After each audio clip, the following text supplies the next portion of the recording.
Hi everyone, my name is Charlie J, and of course you're watching CJI TV. So welcome back guys sa mga solid supporters po natin dyan. Welcome back sa channel po natin guys. No? So ang video na to guys is i-update lang natin yung unit namin. No? Yung 4 years old na Strada. So as you all know guys, no, yung mga supporters natin, yung mga subscribers natin na nag-follow sa atin. So as you all know, after 1 year, after 5,000 kilometers, so hindi na po tayo bumalik sa kasa. So sa video na to guys, malalaman at i-share po namin sa inyo kung ano yung mga ano na yung kondisyon ng unit namin. So sirain na ba siya, sakit ba sa ulo. So yan po yung ibabahagi po natin sa inyo guys, no? So malalaman din natin dito at the end of this video kung importante ba talaga na sa kasa tayo magpa-maintain, no, ng sasakyan natin. So once again guys, no, thank you so much for watching this video, and welcome to my channel. My name is Charlie J, and you're watching CJI TV. So ito na po yung unit namin guys, no. So 4 years old na siya. So ito yung exterior system. So marami na tayong mga accessories, black garnish set, fender flares, bed cover, and then yung lights natin ay naka-LED na rin. So napalitan natin ng LED. So DIY lang po yan guys, no? So tayo lang po yung nagkakabit niya, lahat ng mga garnish set. So dito rin guys ay maipabahagi din sa inyo, no, kung ano yung mga ginawa natin na PMS or periodic maintenance schedule. So speaking about PMS guys, or periodic maintenance schedule, of course naka-DIY lang tayo after 1 year, pero we are still following naman sa mga manufacturers recommendations.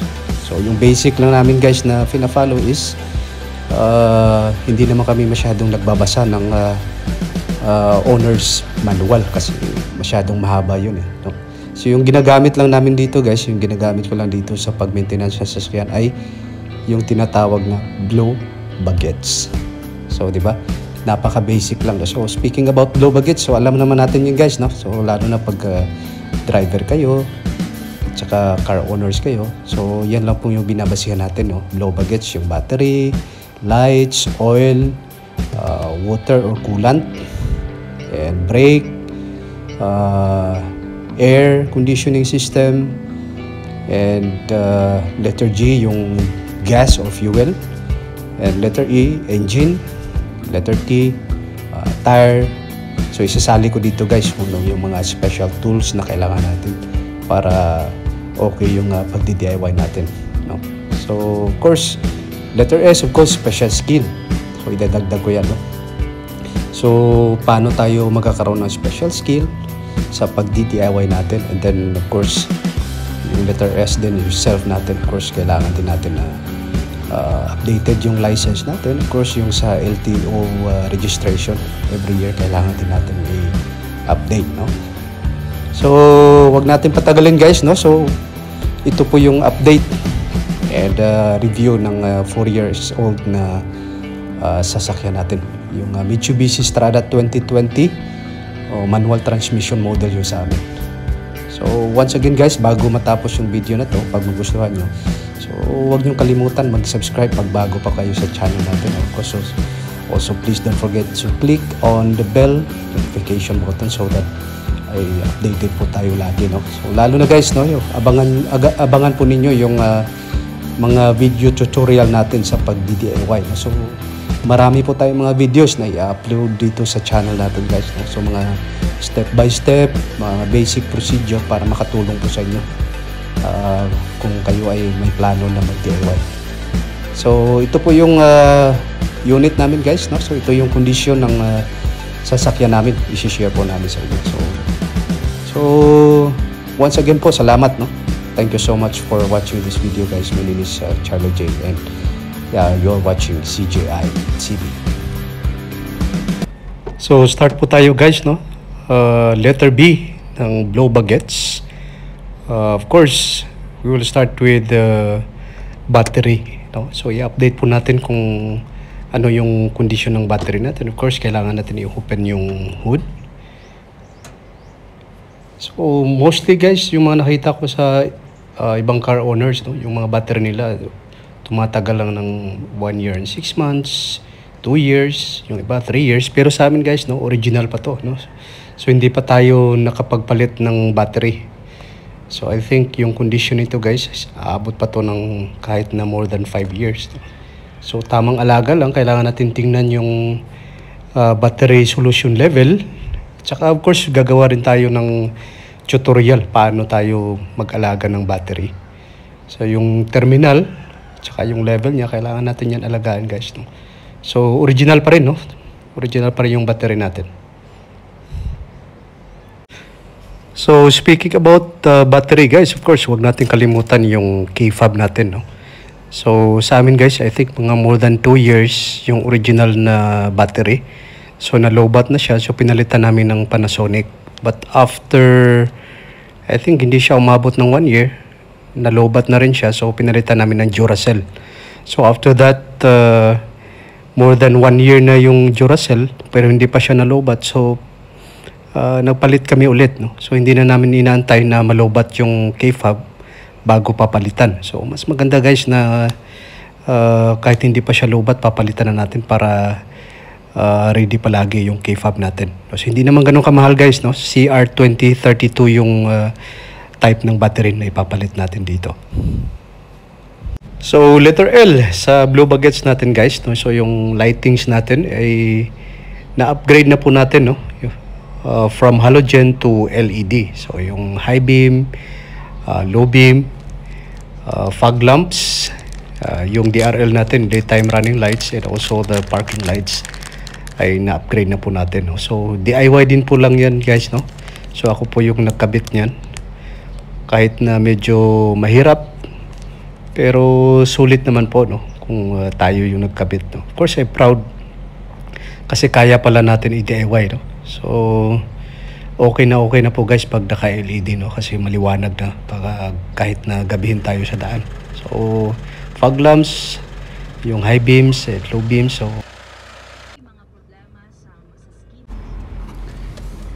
So letter O na tayo guys, no? Sa blow baguettes natin.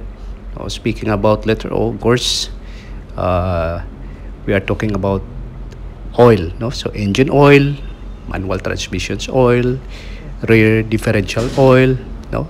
And yung sa clutch fluid, sa ano natin, yung power steering, and yung brake fluid. So yung iba guys, papakita po natin sa inyo mamaya. Pero dito, yung ipapakita natin sa inyo is yung sa ano lang, engine oil, manual transmission oil, and sa rear differential. So papakita po natin sa inyo kung ano yung mga type of oil na pinalit natin. So dati guys, every 6 months doon kami sa Petron, no? So okay din naman po yung Petron kasi medyo mura siya, no? So yan po yung ano guys, no? Yung after 9 months na oil, so na-delay kami ng konti. So dapat every 8 months or 10,000 kilometers. So for the information nga pala, so after 1 year or after 5,000 kilometers guys, hindi na po kami bumalik sa casa. So kami na lang yung nagpapaschedule, kami yung nagpapa-change oil. So doon kami sa Petron, so what I have said. Tapos dito kami sa Rapide. So yan po yung oil guys, no? So that's 5W40 Vortex Plus. So package na po yan, including na yung labor, and then yan yung oil filter. So every 8 months or 10,000 kilometers, so kinabit na po yung oil filter. So after nyan, of course, magta-top up tayo ng 5W40. So hindi na dito pinakita guys yung air filter cleaning, cabin filter, kasi nakapag DIY na po ako dito, no? Bago kami napa-change oil, so pinalitan ko na ng bago. So diretso na, no? Nag-top up na tayo ng oil. So ulitin ko po yun guys, no? So every 8 months ito yung Vortex Plus ng Rapide. So exclusive po sa kanila ito. So pangalawang beses na namin to guys. So after 8 months, after 9 months, okay pa naman, no? So of course we were going to check sa level ng oil. So next naman is pinadrain ko yung rear differential oil. So nagpalit kami nito guys after 3 years. Nakita ko sa YouTube yung GL5 SAE90. Parang medyo malapot yata, no? So hindi siya bumalik sa original. So yan yung nilagay ko sa manual transmission and also dun sa rear differential. Pero after 1 year, so ito guys, pinalitan ko siya, no? So yan po yung ginamit namin guys. So mamaya ipapakita natin yung specs ng fluid, no? So kung nakita, fully synthetic po yan. So binili ko lang po yan sa Lazada, no? So 3 liters yung binili ko. So yung magagamit yan is only about mga 2.2 or 2.4 liters. So ayan po yan guys, no? 75W80. So yan po yung sa manual transmission. So natapos na yung sa manual transmission and then mag-top up na tayo ng rear differential. So yan po yung GL5 SAE80. So kinapos tayo dito guys, no? Yung 3 quarts medyo kulang siya yata ng mga 200 ml. So about dapat mga 3.2 liters siguro. Pero kami na lang yung mag-top up after nito. So shout out nga pala, no, sa mga mababait na mga mekaniko dito sa Rapide guys, no? So yun, mga kaibigan po natin yan, nakapag-subscribe na po sila sa YouTube natin.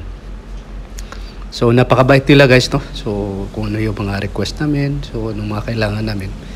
So yan yung gusto ko dito guys, kasi open yung nakikita natin yung mga ginagawa nila, and then open din tayo sa mga open din sila sa mga ano natin, kung ano mga kagustuhan natin, yung mga additional jobs.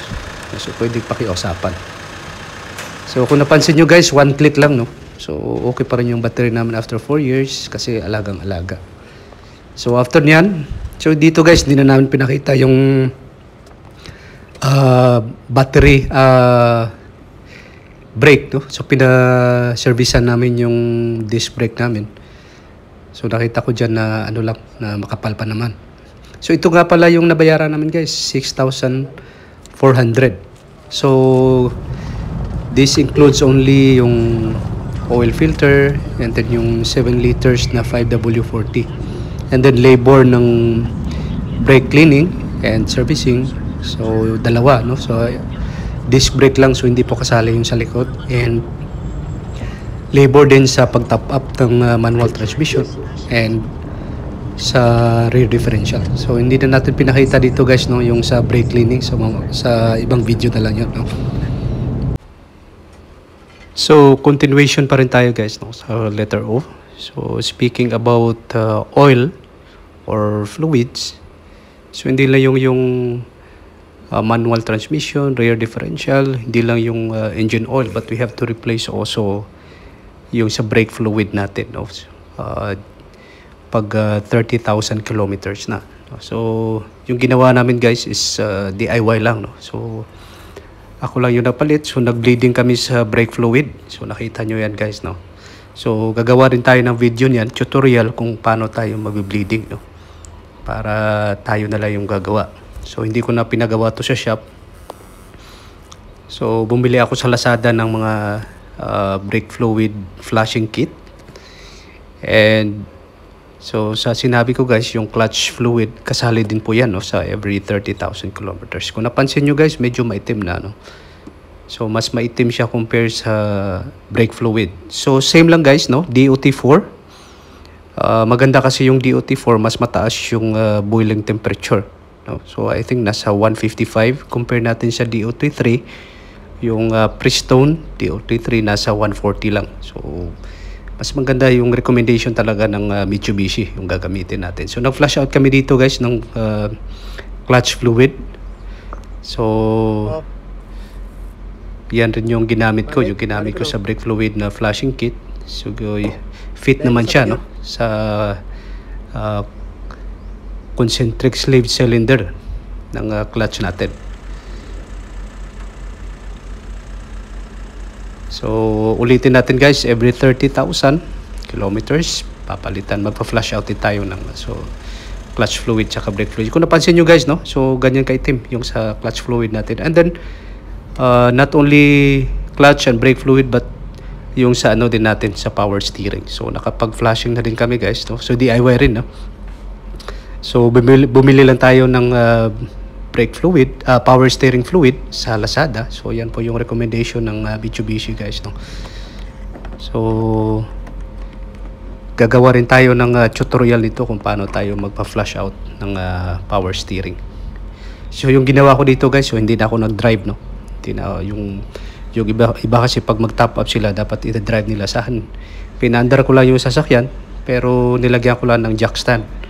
So ulit-ulitin ko lang yung pag-maneuver ng steering wheel, so para ma-flush out natin yung mga old power steering fluid. So yan po yung mga na-flush out natin guys, no? So medyo matigas na kasi ng konti, no? Mafe-feel na natin na medyo may katigasan na ng konti. So we have to flush out. So tamang-tama yung 30,000 kilometers. So tapos na tayo guys sa letter O, no? Yung change oil or fluids na kailangan nating tandaan, no? So next naman is W. W of course stands for water or coolant. So sa amin guys, no, hindi pa naman siya umabot ng 40,000 kilometers yung odometer natin. So hindi pa siya natin papalitan, no? Kasi yung nakita ko naman yung coolant okay pa naman siya, no? So blue kasi yung coolant, long lasting and premium yun. So pwede yun aabot ng 100,000 kilometers. But of course hindi na natin kailangang antayin, no, ng umabot ng 100,000 kilometers. So probably baka umabot siya ng 40,000 guys, or probably on December. So magpapalit tayo ng coolant. So this time, so wala pa tayong ginawa, no? So original pa rin yung coolant natin, wala pa tayong nafa-flashing na ginawa. So diretso na tayo guys, no? So sa blow baguettes natin, letter B ulit. So speaking about letter B, of course we're talking about brake. So pina-check po natin guys, no? So yung napa-change oil tayo ay pina-check ko yung kapal ng brake pads natin. So sa harap po, no? So iba kasi pag makikita natin talaga. So kung nakita nyo guys, malayo pa naman siya sa metal, no? So for 4 years, so I think guys baka pwede pa to aabot ng 3 to 4 years ulit, no? So depende naman kasi sa driver guys, no? So kasi kami pag gumagamit kami ng brake ay lalo na pag downhill, no? So pintok lang, tapos third gear. So hindi yung apakan natin yung accelerator tapos bigla naman tayo magbe-brake or frequent gamit ng brake. So madaling mauupot. So kung nakita niyo naman guys, no, makapal pa siya, no? So for 4 years, so hindi pa natin kailangan na magpalit ng brake pads. Of course dun sa likod din. So last year guys, nagpa-adjust kami ng brake, yung handbrake. So okay pa naman, nakita natin yung brake shoes sa likod, okay pa naman. Sa ngayon nakita ko talaga personally yung brake pads sa harap. So okay pa naman siya guys. So binalik lang, no? So pinalalinis lang natin yung brake, and then using sandpaper, and then pinalagyan ko ng grasa, yung mga sliding pins, saka yung mga part na kailangan lagyan ng grasa, no, para hindi maingay yung brake pads natin. So ayan po yan guys, original pa yan. So yan po sa kaliwa, so proper cleaning. And once again guys, no, shout out dito sa mga mekaniko ng Rapide sa San Carlos City, Negros Occidental. So yan po yung sukay natin pag so yung pag-check ng brake guys, hindi naman siya kailangan every every change oil or every 6 months or every 10,000 kilometers. I think mga 15,000. No? So pwede naman siyang pagpa-cleaning kayo every 15,000 kilometers. So nasa manual po natin yan. So i-check nyo lang kung makapal ba or manipis na. So kailangan dyan guys minimum hindi siya below 4 mm yung sa brake pads natin.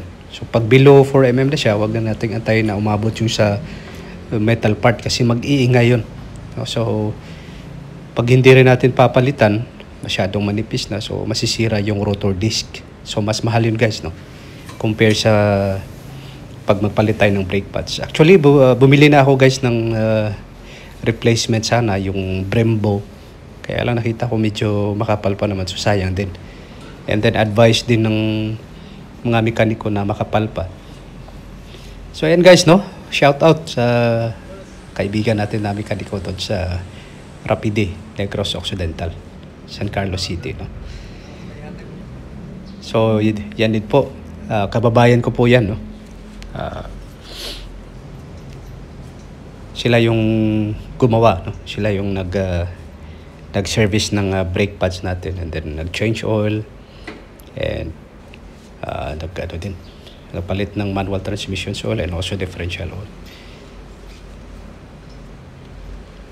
So gusto natin pasalamatan ito guys, no?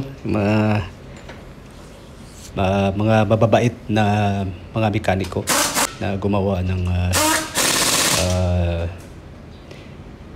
brake and change oil, other services, no? So ayun guys, no? So tapos na tayo sa letter B. So previously naipakita rin natin, kailangan din yun yung flashing. Kailangan natin i-flash yun every 30,000 kilometers. And pag low level, so pwede naman tayo mag-top up, no? So yung nabayaran natin guys is 6,400 pesos.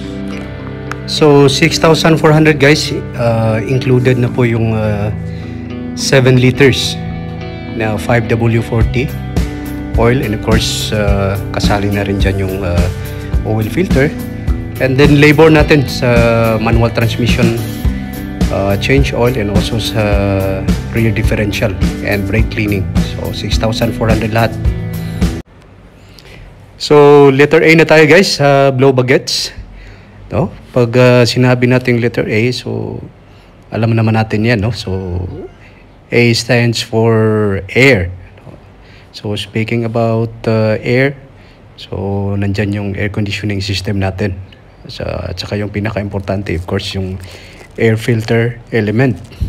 So pinapalitan ko yan guys every 1 year. So every 6 months nililinis natin yan using vacuum cleaner. So sa Lazada din ako nag-order nito guys.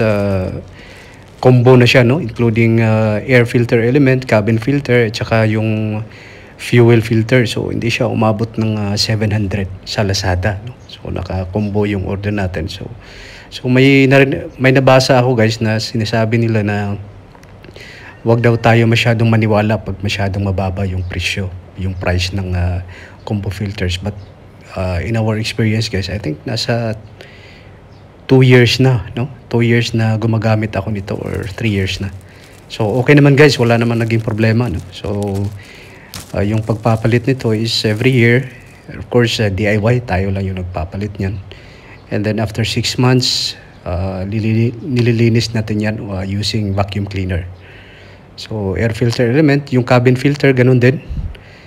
So every 6 months vacuum cleaner, and after 1 year papalitan ko na. So hindi naman siya ganun kamahal guys, no? And then every 6 months guys, naglilinis tayo ng air conditioning system. So ayan po yung dumi na nakukuha pag mag-cleaning tayo ng aircon. So dito rin sa harap guys, nandyan yung oil cooler, yung condenser. So included yan sa paglilinis ko ng aircon using yung sa unclog spray, no?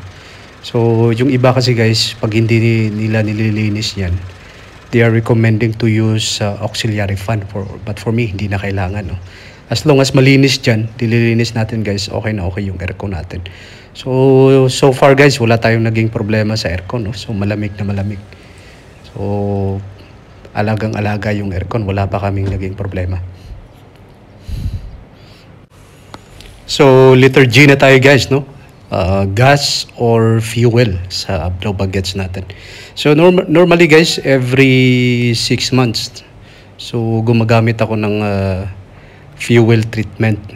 So we are using the Worth diesel fuel treatment. So 150 ml. So equivalent po siya sa 35 liters na diesel.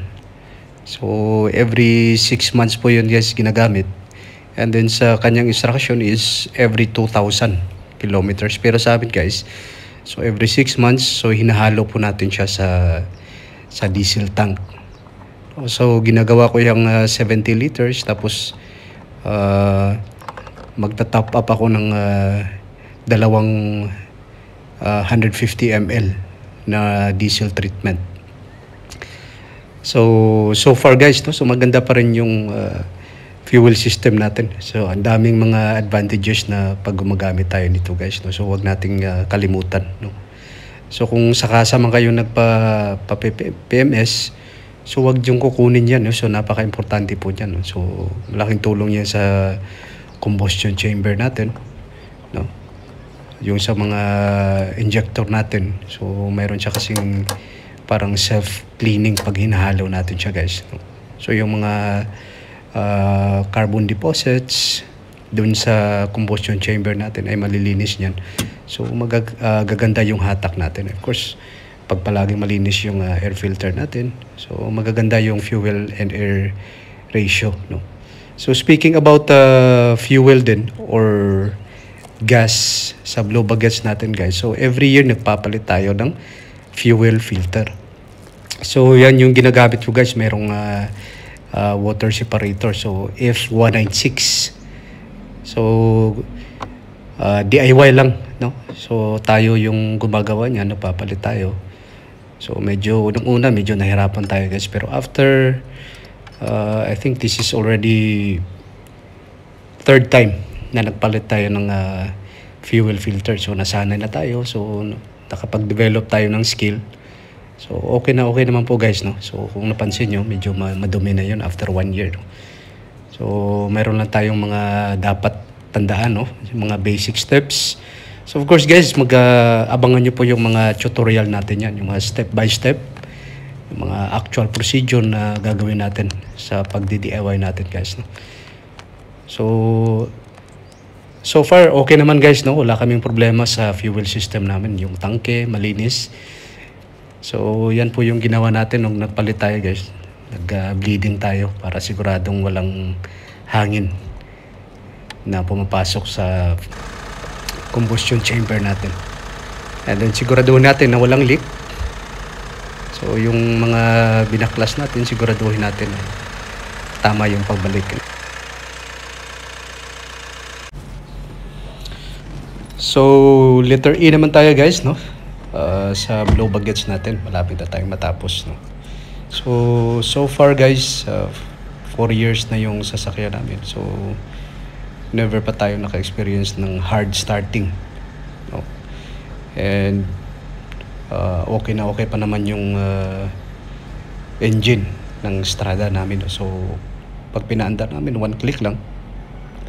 So yung masabi ko lang guys, yung advice ko lang dito is we should follow manufacturer's recommendation. Yung tamang interval ng pagpalit ng filters, air filters, fuel filters, kailangan malinis palagi yan, no?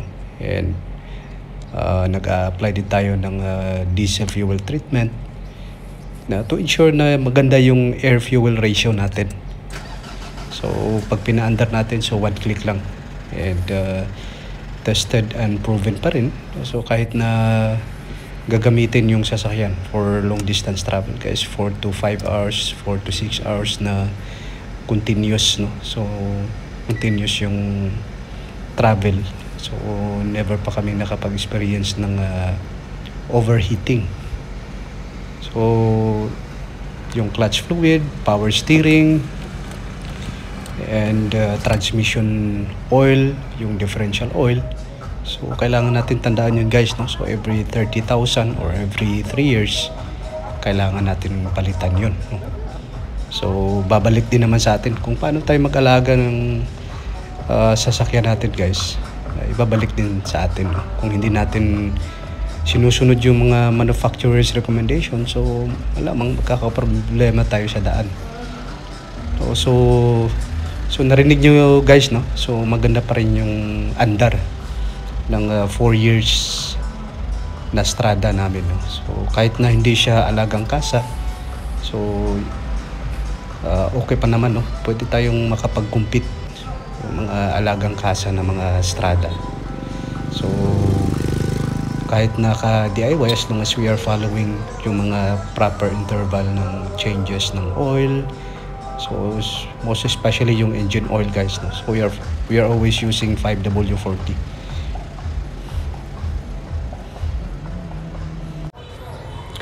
So letter T guys, sa blow baguettes natin, of course kailangan din natin i-maintain yung tire natin, no? So kailangan yung condition ng tire natin, kailangan makapal pa. And then wag natin kalimutan guys na yung expiration date ng tire natin. So based on manufacturer's recommendation, yung tire natin ay pwede natin gamitin 5 years to 7 years, no? So depende, no? Kung makapal pa yung mga threads niya, so pwede natin gagamitin until 7 years. Pero yung iba guys, after 5 years, no, pinapalitan na nila, no? Pero sa amin guys, no, okay pa naman, makapal pa naman yung threads, no? So mini-maintain lang namin yung tamang tire pressure. So mayroon naman tayong recommendation, makikita natin dyan sa driver side, no? So pag open natin ng door, so makita natin dyan guys yung recommendation. So 32 PSI dapat sa harap, then sa likod pag walang karga 32. So maximum dyan is 42 PSI. So para ma-monitor namin guys yung tire pressure, so nagkabit kami ng TPMS or what we call as tire pressure monitoring system. So binili ko lang dyan sa Lazada, and then mayroon naman siyang manual paano ikabit. So DIY din po natin yan guys, no? Tayo lang yung kumabit yan. So maganda siya kasi makita natin palagi at mamumonitor kung okay ba yung tire pressure natin, no? So yan po yung monitor. So mayroon na siya, no? Nakabit na natin guys yung isang sensor. So mayroon siyang 31 PSI. So mayroon siyang kunting difference, no? Actual and dyan sa reading ng sensor. So 32 yun sa actual na gauge, tapos yung sa monitoring sa sensor is 31. So at least alam natin, no? Makikita natin. So yan po yung tire pressure monitoring system guys, no? So solar po yan, so hindi na kailangan i-charge, no? So speaking about letter T guys, so idagdag ko rin dito yung tools. So sa pag-DIY, of course kailangan natin ng mag-invest ng tools, no? Like sa nakita nyo guys is ano yan, no? So jack stand. So each jack stand is 3 tons yung capacity. So ito yung mga savings ko guys sa pag-PMS, dahil hindi na ako bumabalik sa kasa. Yung mga savings ko ay nag-invest ako ng mga tools na kailanganin, no? So nagdagdag ako ng jack, no? And saka yung mga parts and accessories, no? So doon din ako sa Lazada guys. So mayroon din tayong parang higaan, no? So magagamit ito guys pag may mga under chassis maintenance tayo na gagawin. So lubrication, greasing yung sa ball joints natin, at saka sa mga tie rods, no? Of course kailangan din natin ng mga tools like power tools, no? Mga wrench, tsaka iba-ibang mga dapat natin kailanganin guys. So napaka-importante pag mag-DIY tayo ay kompleto tayo sa gamit. So pag doon din ako bumibili sa Lazada guys, so hindi naman ganun kamahal, no? So yan po yun guys, no? So blow baguettes, letter T, tire, then Yung pinaka-last natin is letter S. So, self. So, aside from that guys, pag palagi tayo nag-DIY ay ma-develop natin yung tinatawag na special skill. No? So, pag nag-actual tayo talaga yung gumagawa. Of course, pag matutunan na natin yan, so parang simple na lang, no? Pag gagawin natin ulit. So, sa akin guys, natutunan ko yan, no? Through watching videos sa YouTube. No? And letter S, of course, wag natin kalimutan guys yung license natin. Kailangan palaging updated yun. And also yung registration natin sa LTO, no?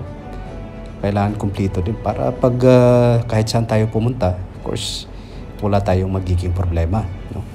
So, conclusion guys, no? So, bago matapos yung video na to, gusto natin magpasalamat, no? Thank you so much for watching this video guys. And, pag hindi pa kayo nakapag-subscribe, no? Please don't forget to subscribe.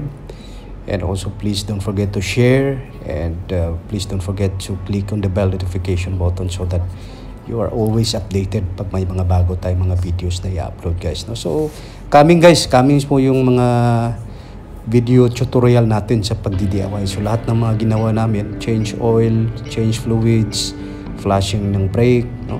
So, lahat po ng mga ginawa namin na pag-maintain ng sasakyan namin ay ibabahagi po namin sa inyo. So, magbibigay po tayo ng mga tips at saka mga tamang procedure para hindi tayo mahirapan. So, ngayon guys, conclusion. So, yung tanong natin sa introduction, so, kailangan ba talaga na kasa-maintain yung sasakyan natin? Problemado ba yung unit namin after 4 years dahil DIY lang yung ginagawa namin? So, depende guys, no? Sa akin, after 1,000, after 5,000, after 1 year, so hindi na kami sa kasa. So, malaki yung savings namin. So, nag-DIY na lang ako. Pero okay naman guys, no? Okay naman yung sasakyan namin. Pwede namang makipag-compete sa mga kasa-maintain na sasakyan. As long as we are following naman sa mga manufacturer's recommendations, no? Yung mga proper interval ng change oil. Pag sinusunod natin yun, okay naman yung sasakyan, no? So far guys, wala kaming sakit sa ulo. So, hindi pa naman nagka-problema yung sasakyan namin, no? So, I would advise guys na okay naman, no? Na kahit na hindi sa kasa na maintain. So, pero kailangan natin after 1 year, no? So, antayin muna natin guys, no? Para pag mayroong mga problema yung sasakyan like factory defect or ganun. So, pwede tayo makapag-claim ng tinatawag nila na lemon law. So, hindi kasi natin alam, baka may factory defect yung engine sa loob. So, pag out of warranty na, mahirapan tayo, malaki yung gastos, no? So, pag after 1 year, after 5,000 kilometers, so depende sa inyo guys, pag feel nyo na okay naman yung sasakyan, na feel nyo yung engine, wala namang problema, so pwede na tayo mag-DIY. So, pwede na tayo hindi dependent sa kasa. So, ako kasi guys, hindi maganda yung experience ko dati sa kasa, no? So, lalo na pag hindi natin nakikita na ginagawa yung sasakyan natin. So, like for example, nakita natin yung brake pads. So, pag hindi natin nakikita yun sa kasa, then they will advise you to replace. So, wala tayong magagawa, but you have to replace it. So, mahal yun, di ba? So, yung original price ng brake pad sa kasa, I think nasa 5,000 or even more than 5,000. So, yan yung disadvantages guys na although mayroon namang ibang kasa guys na pwede raw yung may-ari na titingin sa loob, no? Titingin habang ginagawa yung sasakyan. Pero sa experience ko kasi, hindi pwede, no? Hindi pwedeng pumasok doon. So, mag-aantay ka lang doon sa VIP, magko-coffee ka doon. So, pagdating, so tapos na yung sasakyan mo. So, hindi natin makikita kung tama ba talaga yung ginawa sa sasakyan natin guys. So, depende sa inyo guys pag okay yung budget nyo, pwedeng sa kasa pag wala kayong masyadong experience sa DIY. Pero pag may kakilala kayo or pwede nyong tumulong sa inyo sa pag-DIY nyo, so okay din naman yung DIY guys, no? So, tested and proven naman yung Strada, no? Mitsubishi yan, made in Japan. So, I would really suggest guys, no, so sa akin lang, no, kung nagtitipid kayo, pwede i-DIY, no, so nood lang sa mga video, no? Marami namang mga video tutorial paano gagawin. So yan po yung ma-advise namin sa inyo guys, no. And ano pa, no, so ano pang pwede, alam nyo guys, no, just an additional information. So isa rin yata sa mga, sa tingin ko na mahahatak yung sasakyan. Kasi minsan tayo, yung mga car owners, hindi natin iniisip yung maintenance cost. And also yung sa insurance, di ba? So pag bumili tayo ng sasakyan na brand new, yung iniisip natin guys, yung ano lang, yung monthly amortization. So pag darating ang araw guys na magbayad ka ng monthly, tapos magpa-maintenance ka, yung heavy PMS. So minsan yung heavy PMS guys, no, yung starting 20,000 kilometers. So nakikita ko sa mga car owner groups ng Strada, no, so yung mga quotations umabot ng 30,000, 35,000. So depende, no, pag the older your car is, mas lalong lalaki yung babayaran mo, lalo na pag heavy PMS. So pag magkasabay yun guys, maintenance more than 30,000, 35,000, tapos babayad ka pa ng monthly mo, then also mag-i-expire din yung insurance mo. So mahal din yun, di ba?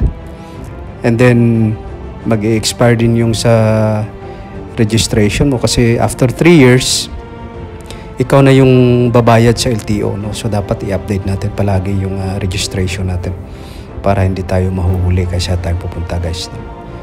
So depende sa inyo guys, no? Pag marami kayong pera, okay na, nasa kasa para walang sakit sa ulo. Pero it doesn't mean guys na pag yung sasakyan natin ay hindi kasa maintain, sakit sa ulo. Depende, no? Depende sa atin, no? Kung ano lang naman tayo, no? Manonood tayo palagi ng mga tutorial, so may guide naman tayo guys, no? And then ano pa, no, so marami pa tayong dapat na i-share sa inyo guys, no.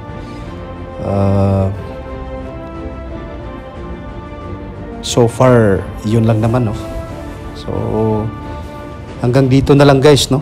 So kita-kita po tayo sa mga video tutorial natin na i-upload guys. So step by step yun. So isa-isahin po natin para marami tayong matutunan, no?